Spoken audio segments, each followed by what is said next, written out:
वैसे डॉक्टर साहब आप एक मर्तबा ना आप बताएं कि ये अगर ऑफर करेंगे हमें तो कबूल कर लेंगे, ये ऑफर होगी तो हम कबूल नहीं करेंगे, ताकि गवर्नमेंट को पता हो ना, स्टेट को पता हो ऐसा है कि क्या ऑफर करनी क्या नहीं करनी है। ये लोग हम पे हमेशा ये कहते होते हैं कि जी पीटीआई वाले जो हैं बगैर इमरान खान की बातचीत के तो ये कुछ कर नहीं सकते। और मैं समझता हूँ कि ये बहुत जरूरी है मेरे लिए कि मैं कोई इस किस्म का जो नेशनल इवेंट हो रहा है या नेशनल चीज हो रही है, मैं इमरान खान से उसकी ब्रीफिंग जरूर लूं, क्योंकि उसकी सोच और मेरी सोच में हो सकता है कोई वो ऐसे पॉइंट्स मुझे बताए जो कर ले, उनके अच्छे खासा एक्सपीरियंस है। मैं मिसाल देता हूँ, जब प्राइम मिनिस्टर साहब अपने शहबाज शरीफ साहब अपने पहले पाकिस्तान डिस्ट्रक्शन मूवमेंट के दौर में जब वो प्राइम मिनिस्टर थे, वो ब्रीफिंग लेने के लिए लंदन जाते थे। उस वक्त तो मियां नवाज शरीफ साहब पार्लियामेंट ऑफ के मेंबर भी नहीं थे, उस वक्त वो पूरी कैबिनेट को लेकर वहां जाके ब्रीफिंग ले लेते थे। मैं यहां से अडियाला जाके इमरान खान से ब्रीफिंग ना लूं, और अगर फर्ज करिए मुझे कहते नहीं जाना है, उनसे ब्रीफिंग नहीं लेनी, देन इसका मतलब ये मेरे और मेरे लीडर के ऊपर इनका आप कोई ऑफर किया जाता तो आपकी शर्त यही होनी चाहिए, पहले हम जाएंगे मेरे हद तक, मेरे हद तक ऐसा करेंगे, मेरे हद तक ये मेरे लिए लाजिम है कि मैं पहले उसके पास जाऊं, कहूं कि मैं जा रहा हूं इधर, आप मुझे बात बताएं कि क्या क्या बातें हो सकती कि नहीं। अगर वो मुझे कह दे उस वक्त कि हुमायूं तुमने नहीं जाना, मैं नहीं जाऊंगा, मैं इस वजह नहीं जाऊंगा। हो सकता है वो मुझे ये समझे, नहीं देखिए इस तरह होता है। इन्होंने अभी क्या कहा है, इन्होंने कहा कि प्राइम मिनिस्टर साहब ने ये बनाया है, ठीक है।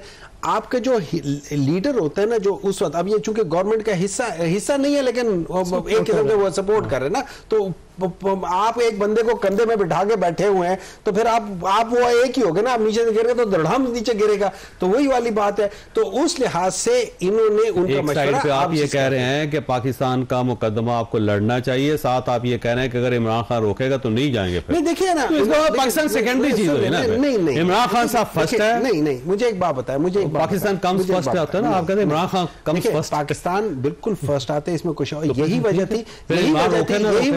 यही वजह थी कि इस हुकूमत को ये समझते हुए कि ये नाजायज हुकूमत है, हम लोगों ने बगैर इनके कोई तरद्दुद किए, हम लोग पाकिस्तान के लिए बगैर किसी और किसी पे एहसान नहीं किया, ये हमारा फर्ज था, हम लोग आके लड़े और हर उस पे लड़े आके, ठीक हो गए, हर उस पे लड़े आके। अच्छा इख्तियार साहब, ये बात वैसे एक हद तक दुरुस्त है डॉक्टर साहब की कि जब लीडरशिप होती है तो आपको उससे मशवरा करना पड़ता है। आप भी तो ज़ाहिर मियां नवाज शरीफ साहब से मशवरा करते हैं, और इस साइड पे पाकिस्तान पीपल्स पार्टी बिलावल भुट्टो और आसिफ अली जरदारी साहब से मशवरा करती है।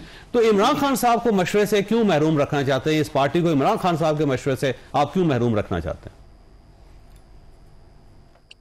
सर मैं मुझे ये बताइए चौधरी साहब, माजी में कौन से झंडे ये गाड़ कर आए हैं बैनुल अक़वामी ताल्लुकात में, IR में, कोई इंटरनेशनली, मुझे बताइए ना। क्या आप भूल गए हैं कि इनकी पौने 4 साल हुकूमत में चाइना आपके साथ बैठता था?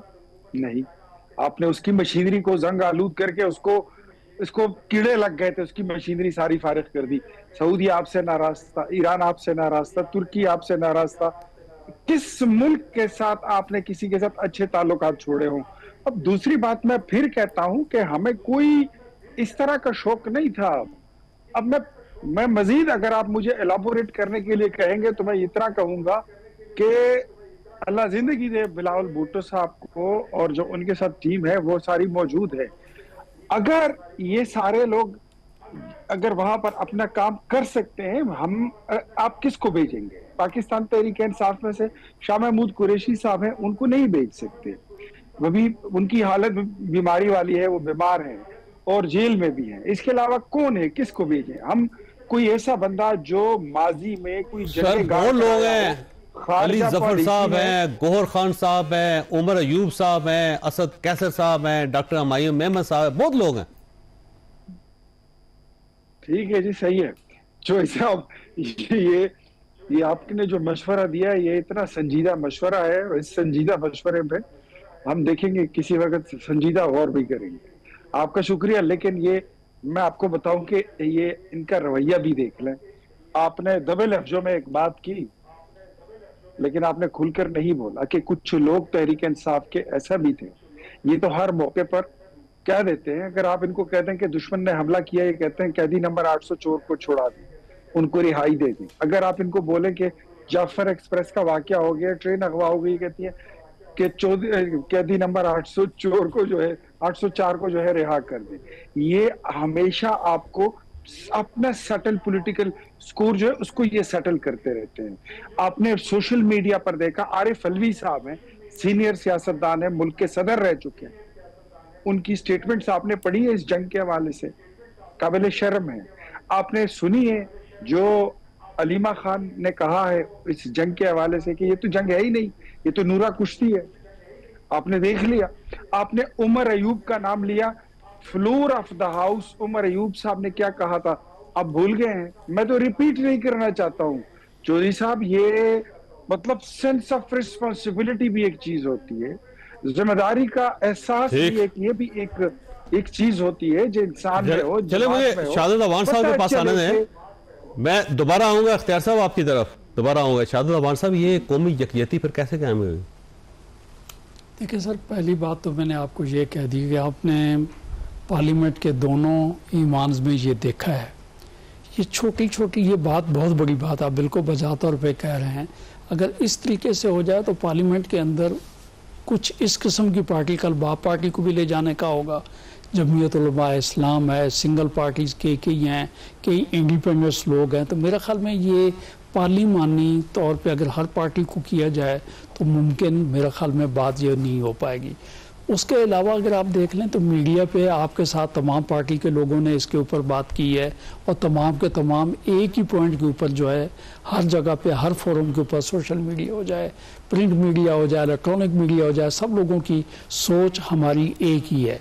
उसके अलावा सिलसिला बाकी आगे ये रहा है कि जो सोचने वाली बात है वो बिल्कुल शुरू में भी आपने बात की कि बेसिक जो चीज़ है इस वक्त जो हम सब लोग जिसके लिए फ़िक्रमंद हैं, वो मेरे साथ जो है हम दोनों भाई एक ही कमेटी में हैं, डॉक्टर साहब और हम वाटर रिसोर्सेज को कमेटी में हैं। इस वक्त जो बेसिक चीज़ है वो है इंडस वाटर जो है उसका ट्रीटी जिसको उन्होंने एबेंस में डाला है। अभी भी आप ये देख लें तो कि कश्मीर में वो जिला कश्तवार जो है उसमें बहुत सी डैम्स जो हैं बनाने के चक्कर में लगे हुए हैं, और पिछले दिनों वही मैं कह रहा हूँ, दरिया चनाब का जो पानी जिस तरीके से वो डाइवर्ट किया गो कि उनको एक टाइम लगेगा। हमें असल चीज़ जो सोचने वाली वो है, लेकिन बात यह है कि इंडिया वो मुल्क है जिसके पास न तो कोई, मैं समझता हूँ कि ह्यूमन राइट्स हैं, ना उसको किसी आलमी कानून जो है उसकी पासदारी है, ना उसको इंटरनेशनल कोर्ट ऑफ जस्टिस है उसकी पासदारी है। हालांकि जहाँ तक पानी का मसला है तो आपको पता है जो लोअर राइपेरियंस है उनका दुनिया का कानून है कि उसका पानी आप नहीं रोक सकते। आलमी जितने मुआहदे हैं उसका इंटरनेशनल फोरम इस किस्म के हैं कि आप उससे डिविएट नहीं कर सकते, लेकिन वो अपनी हट धर्मी के ऊपर हैं। लेकिन बात यह है कि इस वक्त अगर वो इस किस्म की सूरत हाल करेंगे तो उनको वही सिमिलर सिचुएशन जो है उनको फिर आपको पता है कि वो किशन गंगा और वो इस किस्म का, मैं कहता हूँ ब्रह्मपुत्रा वगैरह जो है उनको चाइना की साइड से फिर वो सूरत हाल उनको जो है वो देखनी पड़ेगी।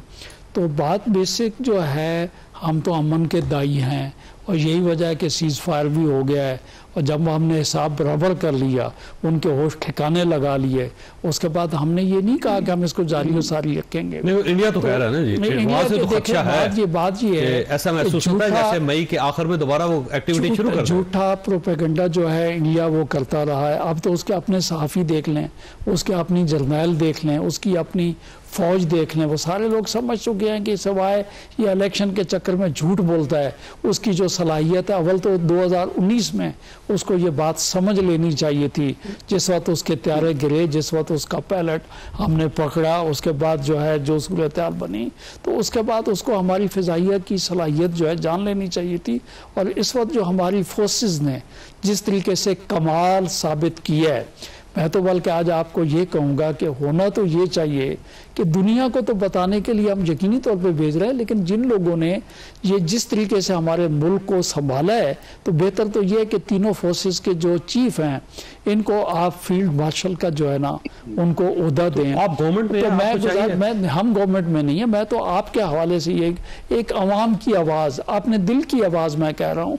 मेरा कहना ये है कि आपको पता है कि इस मुल्क का एक माहौल ये रहा है कि लोग फोर्सेस के खिलाफ रहे, लेकिन फोर्सेस ने इस वक्त जो है जो जिस तरीके से जो रोल प्ले किया है, मैं समझता हूँ ज़बरदस्त किस्म का है कि हर बात का उन्होंने जवाब दिया, हमारी सरहद का उन्होंने किया, हमारे अवाम जो है उनकी उन्होंने हिफाजत की है, दहशत गर्दों को वो मुंह दे रहे हैं, जानों का नजराने वो दे रहे हैं, और उन्होंने वो चीज़ें बना ली हैं कि जिसके लिए अब जो है ट्रम्प साहब भी कहने लगे हैं कि यार ये तो बड़ी ज़बरदस्त किस्म की चीज़ें, ज़बरदस्त किस्म की फैंटास्टिक किस्म की चीज़ें बनाते हैं। और उन्होंने सबसे बड़ी बात ये है कि इस वक्त जो सिचुएशन बनी है उसमें जो क्रेडिट जाता है वो मैं अपनी फोर्सेस को दूंगा कि कश्मीर का इशू भी जो है उजागर करने में फोर्सेस का है। वरना आपको पता है हमने तो हमेशा जो है अफवाज के खिलाफ, आप ये देख रहे हैं पाकिस्तान पीपल पार्टी डसी हुई है तो वो ज़ियाउल हक की डसी हुई है, उसके बाद अगर और भी देख लें तो फोर्सेस ने पाकिस्तान पीपल पार्टी के साथ अच्छा नहीं किया। लेकिन जो मौजूदा आर्मी का जो रोल रहा है उसको हर मकाम के ऊपर हर जगह हम मैंने ब्रेक लेनी है। डॉक्टर साहब के पास एक सवाल छोड़ के जा रहा हूँ। डॉक्टर साहब ये फरमाइएगा, ये अदम एतमाद पेश करना चाहते हैं स्पीकर और वज़ीर-ए-आज़म के खिलाफ, वो पाकिस्तान तहरीक इंसाफ इस पर सोचना शुरू कर दिया, बल्कि दूसरी सियासी जमातों के साथ जो अपोजिशन की आपने उनसे बात भी करनी शुरू कर दी है। तो बड़ा गोल्डन टाइम आपने चूज किया इस काम के लिए। छोटी सी ब्रेक को दोबारा हजरत।